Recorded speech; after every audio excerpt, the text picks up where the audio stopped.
C'est au Diamant que les 28 pilotes prendront le départ. Au programme de cette première journée, une manche offshore reliant la commune du Diamant au Vauclin, une course dans la baie du Vauclin et enfin retour vers le Diamant en milieu d'après-midi.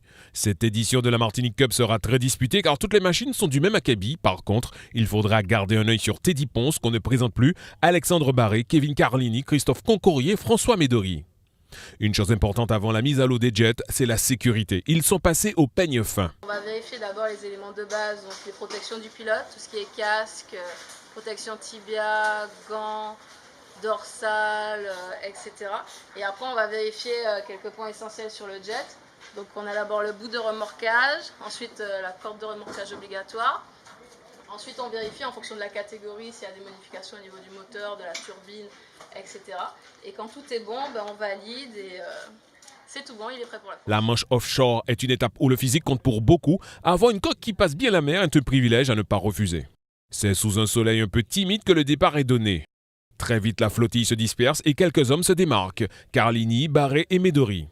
L'arrivée au Vauclin, les pilotes franchissent la ligne d'arrivée dans le même ordre. Full point pour Carlini. Ça s'est bien passé, ça remue un peu.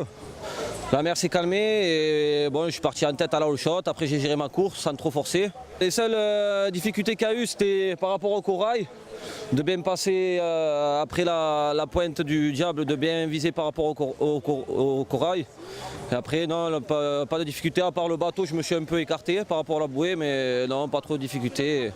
Dans son sillage, Alexandre Barré qui ne prend aucun risque pour l'instant. Il se contente d'observer. La compétition est encore longue. Kevin a très bien navigué et on voit aussi qu'il a fait le choix d'une autre machine, d'une autre marque. Et on voit qu'il est bien constant et qu'il a un très bon jet. Après, c'est un très bon pilote, c'est la première manche. Donc voilà, il a prouvé qu'il était là. Nous, on a prouvé qu'on était là aussi. Donc vous savez, c'est sur 3 jours, donc il faudra être présent tout le temps, finir les manches. Et puis c'est que le début. François Médory complète le podium provisoire. Je suis parti dans les 4-5 à peu près et j'ai réussi à remonter 3e. Alex et Kevin étaient un peu plus rapides que moi. J'étais peut-être un peu moins bien physiquement sur la fin. C'était la première manche, je ne voulais pas prendre trop de risques non plus. On va essayer de se réveiller un petit peu cet après-midi et d'essayer d'aller chercher, quoi. Christophe Concourrier, premier pilote martiniquais, arrive à la 8e place. Très mauvaise première étape, le jet il avance pas, le passage en mer il n'est pas bon du tout, donc je me suis fait allumer.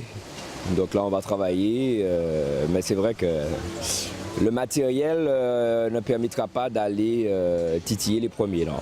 À la peine durant cette première manche, son assistance met tout en œuvre pour que le pilote martiniquais se mêle à la bagarre. À peine quelques minutes de repos, c'est reparti pour la deuxième manche. Au menu, 25 minutes plus un tour dans la baie du Vauclin. Le départ est de type 24 heures du Mans.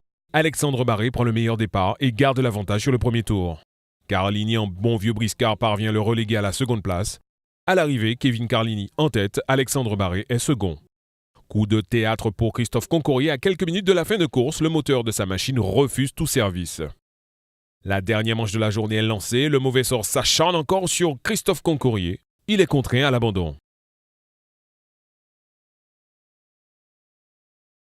Très vite, Carlini prend les commandes. Barré et Médory le prennent en chasse. À la table du diable, un souci mécanique contraint Médory à lever le pied. Carlini et Barré gardent le cap et franchissent la ligne d'arrivée dans le même ordre. Alain Tarsia arrive 3e. 3 manches aujourd'hui, 3 victoires. Je m'attendais vraiment pas à ça. Bon.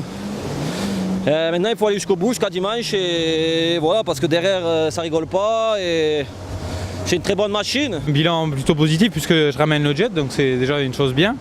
Après mon jet marche super bien. Aller-retour, j'ai fait 2x3. Bon, ça se passe bien, je pensais même pas être à cette position-là avec cette machine, bon, parce que je la connais pas trop. Ça a été au début, j'étais dans le groupe de tête avec Alex et Kevin au contact. Et après, à partir de l'île des Cabris, mon jet a commencé à moins bien marcher. Et là, je viens de me rendre compte que j'avais cassé la boîte à eau. Au classement général, Carlini réalise une belle opération. Il gagne toutes les manches de la journée. Outre les pilotes venus de l'Hexagone, la Guadeloupe et la Réunion sont de la partie. Une bonne nuit de repos attend nos 28 pilotes. Demain, ils devront partir pour toute une journée de course.